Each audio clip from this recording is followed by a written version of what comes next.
Bonjour à tous et bienvenue sur la chaîne. J'espère que vous allez tous très bien. Donc dans cette vidéo, je continue donc les vlogs sur les 3 jeux préférés dans chaque catégorie. Donc en tenant compte de vos votes, ça a été donc le vlog sur les oracles et les oracles divinatoires et les oracles de développement personnel. Donc ça a été un peu dur dans le sens où je vais avoir des oracles dans le futur qui vont venir remplacer certains. Donc voilà. Alors bon, je vous présente d'abord ceux qui servent de développement personnel. Alors bon, j'ai pas pris le livre qui allait avec. Il s'agit de l'Oracle des Ombres de Marion B. aux éditions Arcana Sacra. Voilà. Alors, pourquoi celui-là déjà? Parce que les illustrations, je les trouve magnifiques. Et la façon dont il est conçu, ça me parle énormément. Donc c'est un oracle que je vais autant utiliser à moi que aux personnes qui veulent que je leur fasse un tirage. Et vraiment, l'intérieur de la boîte est magnifique. Hein. Vous avez vu, il n'y a vraiment rien à redire. Je pense que je ferai un vlog un jour sur tous les jeux de Arcana Sacra que je possède pour les mettre un peu à l'honneur. Car il faut reconnaître qu'au niveau maison d'édition, déjà ils sont français. Et en plus, ils font du beau boulot quand même.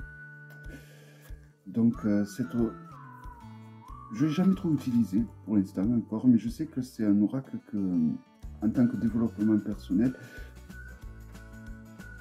je vais être amené à l'utiliser de plus en plus.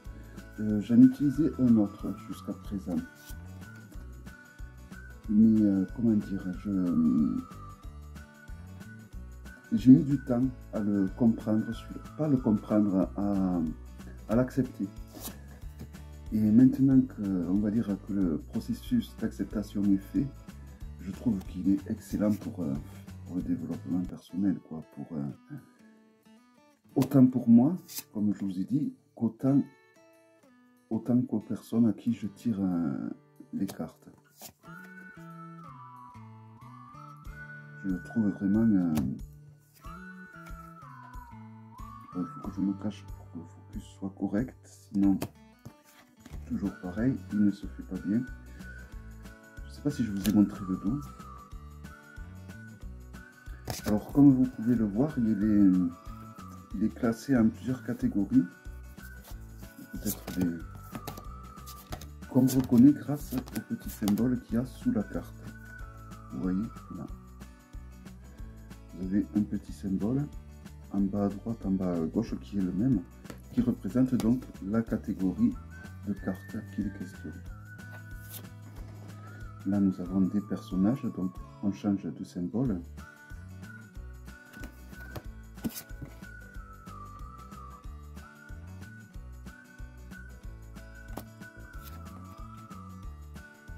Donc, la plupart des, à part le prochain, mais la plupart des oracles que j'utilise, on peut les utiliser aussi de façon... de toute façon, tous les oracles peuvent être utilisés de façon divinatoire. Du moment que, pour qu'ils soient utilisés de façon divinatoire, il faut qu'il y ait ce feeling qui se passe entre vous et l'oracle, au final.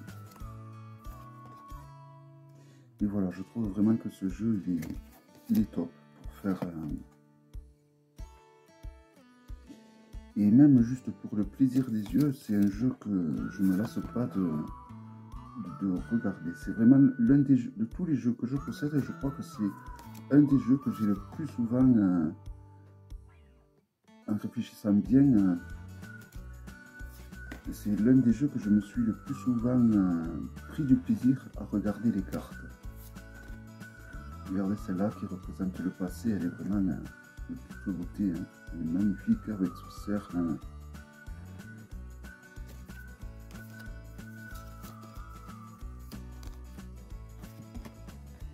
Voilà une autre carte qui représente donc des personnages.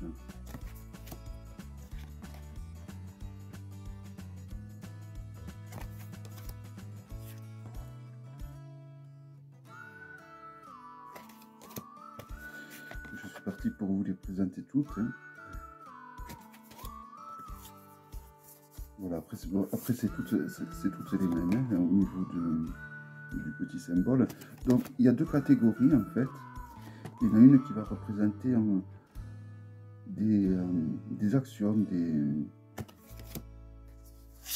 l'autre qui va représenter des personnages, donc c'est-à-dire vous, votre entourage, les personnes avec à qui vous tirez les cartes. Donc des cartes personnages, il y en a au final 4. Vous avez les frères, les sœurs, les prétendants et la prétendante. Voilà, je trouve que c'est un jeu qui est pas mal pour faire du développement personnel. C'est pas le meilleur que j'ai. C'est le prochain, je pense, que je vais vous présenter. Après, c'est tout nouveau pour moi, je dois vous avouer, le développement personnel avec les oracles. J'avais l'habitude de le faire avec les tarots. Moi, je n'avais pas l'habitude de le faire trop avec les oracles. Pour le faire avec les oracles, il faut vraiment trouver l'oracle qui nous parle, l'oracle qui nous attire pour faire ce genre d'exercice, et c'est pas évident. Alors après, c'est La Voie de la découverte intérieure, aux éditions Guy Trédaniel de Sandrine Maréchal, et aux illustrations de Mathilde Ricol. Voilà, un magnifique jeu. Donc les éditions Trédaniel font en général de très beaux packaging, il n'y a rien à redire, ils sont du même niveau que Arcana Sacra, hein, si on compte qualité-prix. Hein. Voilà, il est du coup dans un pochon. L'intérieur de la boîte est sobre, mais très bien. Voilà, l'avantage de Trédaniel, c'est que c'est un petit peu moins cher et que la qualité, elle est là. Voilà, donc vous avez un sacré book. Guidebook qui contient plus de 223 pages. Et donc vous allez avoir pareil les cartes qui vont être classées en plusieurs catégories. Alors il y a des cartes positives, des cartes négatives. Et ça c'est très intéressant. Et de tous les oracles que j'ai pour le développement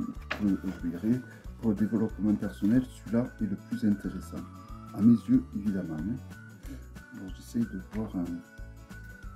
Voilà, donc vous avez des cartes de lumière, vous avez des cartes d'ombre, vous avez des cartes d'émotion de lumière et des cartes d'émotion de l'ombre, ainsi que des cartes de dualité. Et donc du coup, le fait qu'il y ait toute cette catégorie de cartes fait que justement on peut faire un sacré travail pour le développement personnel avec. Donc le dos, regardez-moi ça, comment il est tout simplement magnifique. Hein.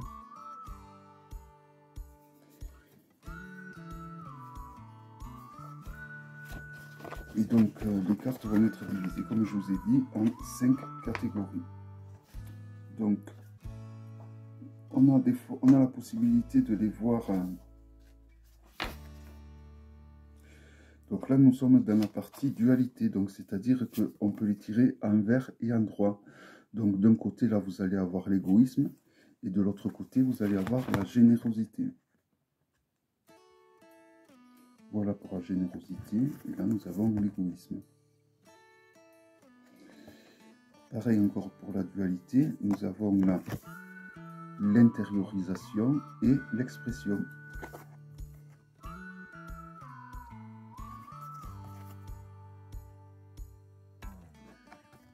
Vous pouvez également l'écrire comme ceci, pour le plaisir des yeux.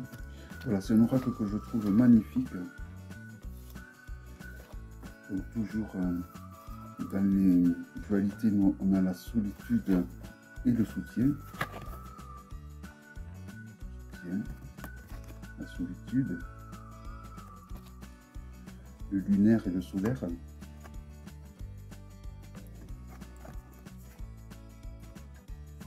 Et il y a quand même pas mal de cartes dans ce genre de... Alors je vais passer à la catégorie des dualités.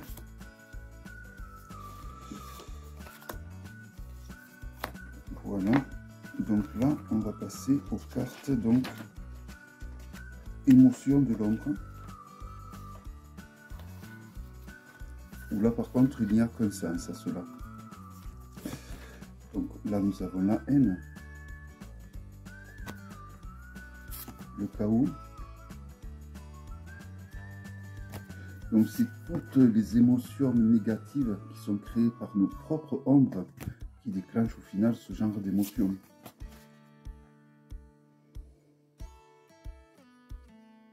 Et les dessins, ils sont tout dans le détail, ils sont vraiment magnifiques. Alors on peut l'utiliser à soi, on peut faire un super travail avec les autres également. Voilà. Alors là, je vais vous montrer maintenant les émotions de lumière. Donc ça commence, ça va de 23 à 33, il y en a une dizaine. Donc là, c'est des mots évidemment plus positifs. Nous avons l'amour, le bonheur, la fierté, le lâcher prise, la paix.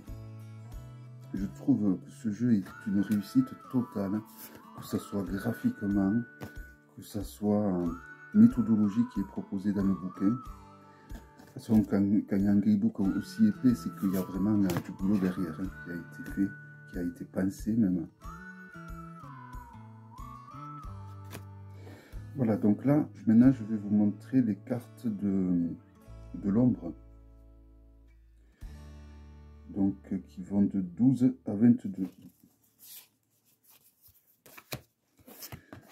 Donc, nous avons l'ego, le fameux ego.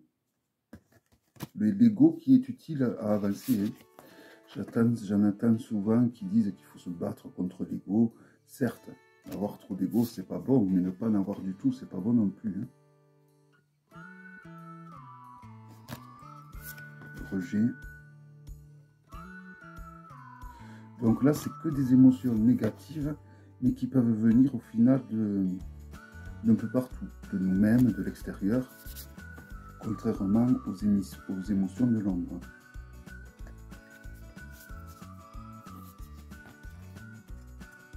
Fusion.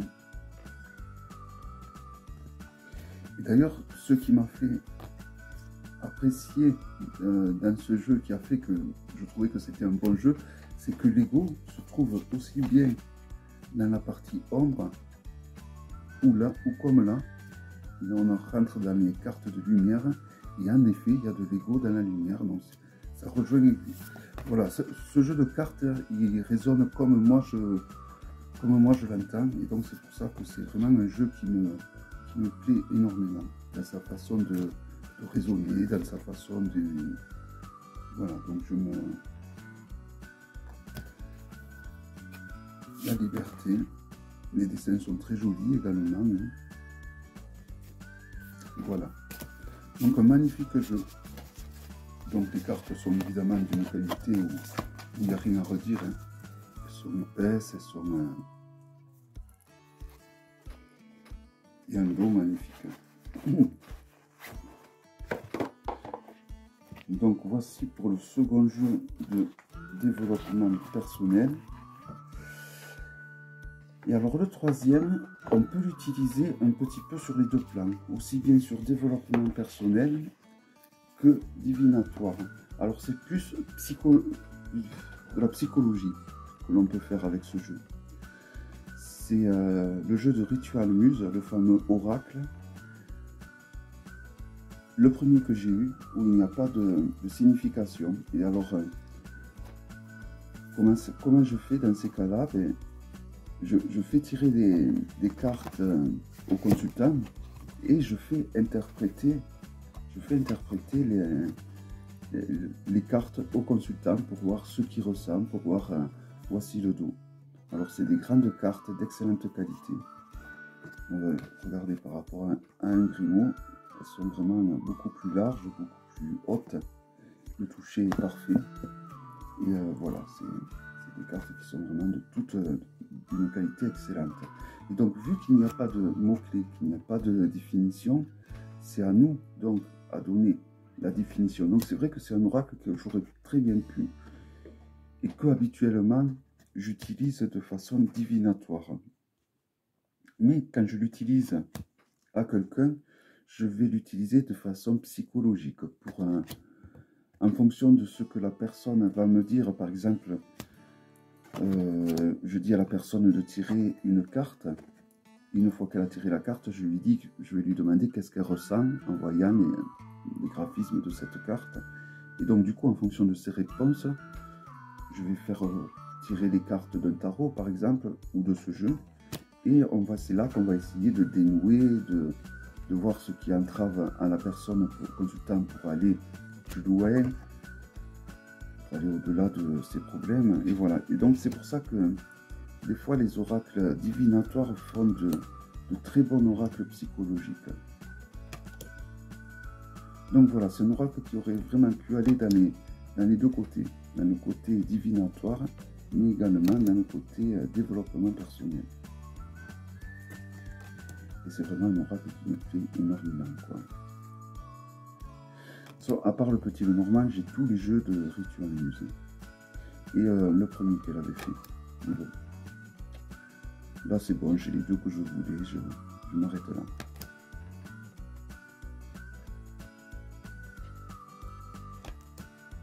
Voilà. Donc on peut faire de la...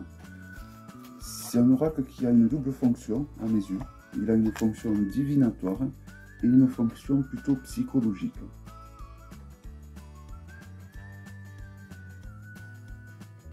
Alors évidemment, du coup, la psychologie, on peut la faire que aux personnes, que aux consultants. On ne peut pas trop se la faire à soi. Ou alors il faut vraiment être bien détaché et c'est pas évident, quoi. C'est pas évident. Pour être bien détaché comme ça, lorsqu'on se tire les cartes, il est toujours intéressant de se tirer les cartes avec un quartz jumeau. Alors un quartz jumeau, je vais vous montrer à quoi ça ressemble. C'est un quartz qui ont poussé côte à côte, vous voyez là, comme ceci, ou comme ceci. Et donc il nous aide à mieux nous accepter tels que nous sommes et comment dire, à accepter nos côtés noirs comme nos côtés d'ombre et accepter la vérité telle qu'elle est et pas comme on voudrait qu'elle soit. C'est pour ça que ce genre de quartz est toujours intéressant lorsqu'on se fait des tirages à soi. Alors au niveau des oracles divinatoires, alors il y a avant tout le premier, c'est celui-là. Alors pareil, au niveau des oracles divinatoires, j'en ai sélectionné 3. Mais il y en a un qui va sauter, je pense, au niveau de la Noël ou de Yule. Parce que moi, avec des amis, on fête Yule depuis une paire d'années, depuis plus de 5 ans. Et donc, on se fait des cadeaux pour Yule. Et donc, je risque d'avoir le nouveau oracle de Béline. Je ne sais plus le nom du créateur, c'est un oracle auto-édité qui est très proche, ils ont été très respectueux d'un point de vue graphique par rapport à l'oracle de Béline original, et donc il va sûrement prendre la place de un de ces 3 que je vais vous montrer. Donc c'est le jeu de votre destin, d'Esmeralda Bernard. Alors celui-là, je ne pense pas qu'il le fera sauter, parce que c'est vraiment un jeu que j'adore. Ça fait des années que je l'ai. Il a plein d'archétypes du tarot, du petit Lenormand. Il est très facile en prise en main. Il fait penser également au grand Lenormand avec ses 2 petits dessins en bas. Donc là, on reconnaît bien le mât du tarot. Donc vous avez un titre ou un mot-clé écrit en gros en haut. Et vous avez également une phrase d'inspiration en bas. Et si vous regardez un peu plus proche, vous avez également 2 petits dessins en dessous. Au milieu, vous avez un symbole astrologique, tantôt planétaire. Donc vous avez un dessin qui est plutôt positif et un petit dessin qui est plutôt négatif, enfin inversement. Et vous avez donc la grande image. Et voilà, je trouve que c'est un jeu qui n'a pas pris une goutte, qui n'a pas vieilli, mais vraiment... J'ai eu fait de magnifiques tirages avec ce jeu.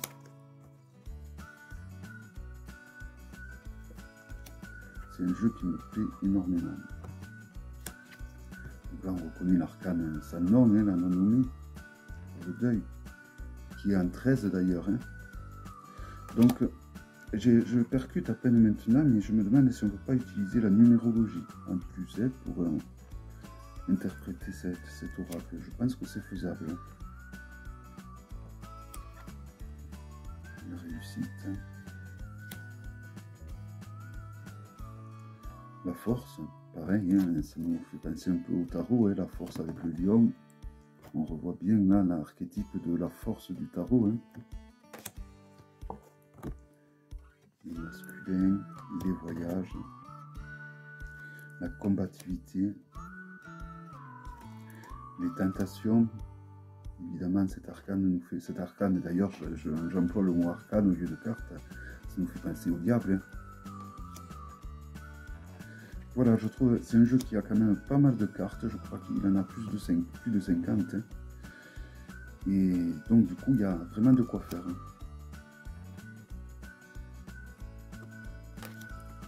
Et le dos est tout simplement magnifique. Donc je pense que c'est un jeu qui plaît. Je pense que c'est parce qu'il est souvent réédité. J'ai vu qu'il existait carrément même des livres qui ont été écrits pour ce jeu. Je vois qu'il y a une pierre dans le pochon. Ben, je l'accompagne d'une pierre de lune noire.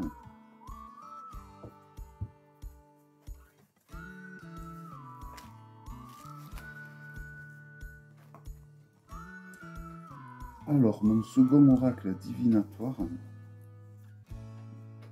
c'est l'oracle des reflets de Sylvain Melesville. Voilà, qui est...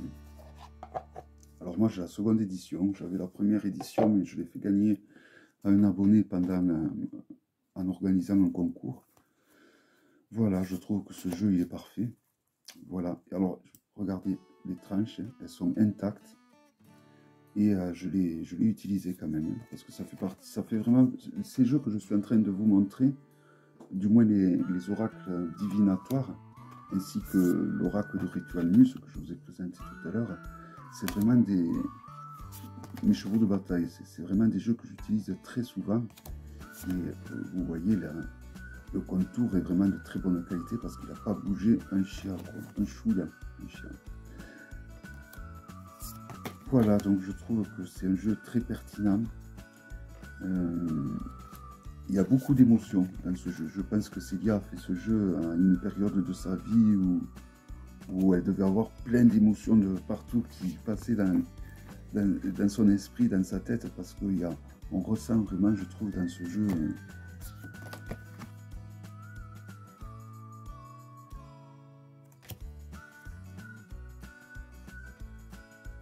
Voilà, il a quelque chose de puissant, ce jeu, je trouve. D'ailleurs, j'ai 3 amis qui sont tarologues, avec qui j'ai étudié le tarot. J'ai étudié le tarot pendant longtemps avec elles. C'est toujours bien d'étudier le tarot à plusieurs, parce que ça permet de faire des tirages à l'un, à l'autre. Lorsqu'on se fait son propre tirage, ça permet d'avoir un œil critique et une interprétation des fois différente que ce qu'on se serait fait.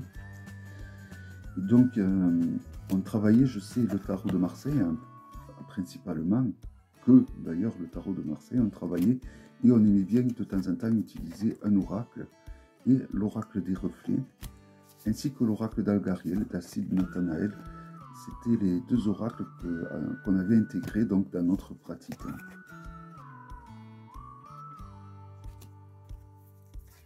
Donc il y a des mots-clés en français et en anglais. Là, nous avons le choix. Regardez la carte de la peur. On ressent bien que ce personnage a peur. En fait, moi, en tout cas, je le ressens. Alors après, chacun va le sentir. On réagit tous différemment hein, à la vision d'une image, d'une carte. Hein. Mais voilà, moi, je sais que l'oracle des reflets, vraiment, je trouve extraordinaire ce jeu.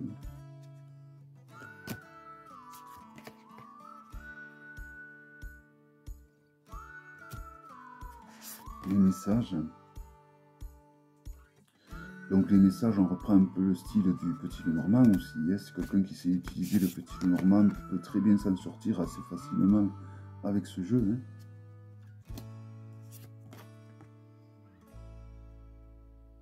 Voilà, donc je ne vais pas trop m'étendre non plus, parce que je pense que tout le monde connaît l'oracle des reflets. Hein.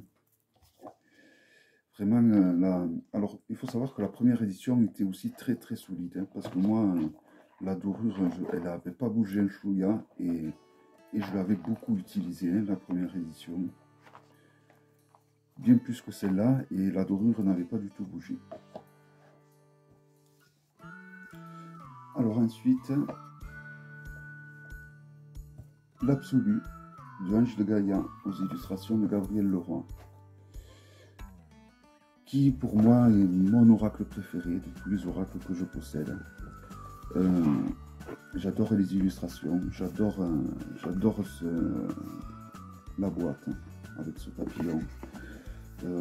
J'ai hésité de l'acheter parce que j'avais l'ancienne version de l'oracle. Ça aurait été une erreur parce que franchement, il est de meilleure qualité celui-là. Et à l'ancienne version, vous aviez un A ou 2. Et là, on a enfin ce magnifique papillon. Et voilà, moi, ce jeu, je le trouve magnifique graphiquement. Les mots-clés qu'il y a sur le jeu, en haut, en bas, dans tous les coins, sont très parlants, je trouve. La méthodologie pour s'en servir, on peut l'utiliser comme on peut très bien ne pas l'utiliser. Hein.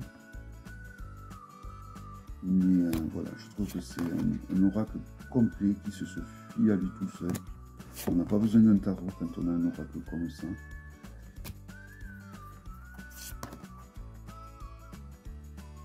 Et un petit peu comme l'oracle de Ritual Muse, au final, on peut vraiment s'en servir comme un développement personnel également de ce jeu. Donc moi je m'en sers de façon intuitive, hein, juste en regardant les graphismes, et j'utilise également de temps en temps les mots-clés. Hein. Mais voilà, c'est vrai que c'est un jeu que, regardez-moi cette arcane, comment elle est magnifique, hein, cette carte, lapsus encore.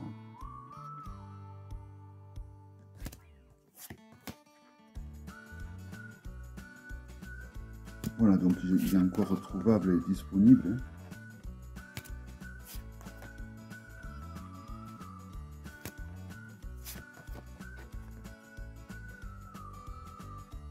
Voilà, c'est vraiment un jeu. Alors, c'est dur de choisir que 3 jeux, mais le fait de choisir que 3 jeux à vous présenter par catégorie, ça me permet au moins de présenter un peu plus le jeu, de dire pourquoi je choisis celui-là, tandis que si j'avais pris une dizaine de jeux par catégorie, je vous aurais juste présenté 2 ou 3 cartes par jeu et je serais passé de l'un à l'autre et j'aurais pas vraiment pu m'exprimer sur la raison du pourquoi je choisis ce jeu plus qu'un autre. Donc voilà pourquoi j'ai choisi d'en sélectionner que 3. Mais ça a été un choix, n'est-ce pas, comme la carte l'indique, très très rude, très très rude. Il était au coude à coude. Il y avait le Just Bewitch, il y avait le Tarot of Echo aussi. Il y en avait d'autres qui me plaisaient beaucoup, mais bon, il me fallait choisir. Et je pense que bon, le fameux oracle de Béline que je vais avoir prochainement, donc je vous le présenterai quand je l'aurai. Hein. Je pense qu'il va peut-être détrôner l'oracle des reflets, je pense. Voilà. Donc je vous donne rendez-vous pour le prochain vlog. Alors il me semble que... je sais plus, il faut que j'aille voir les votes, où c'est que ça en est. Je vous souhaite à tous une belle journée, une belle soirée, et je vous dis à bientôt pour une prochaine vidéo. Bye bye.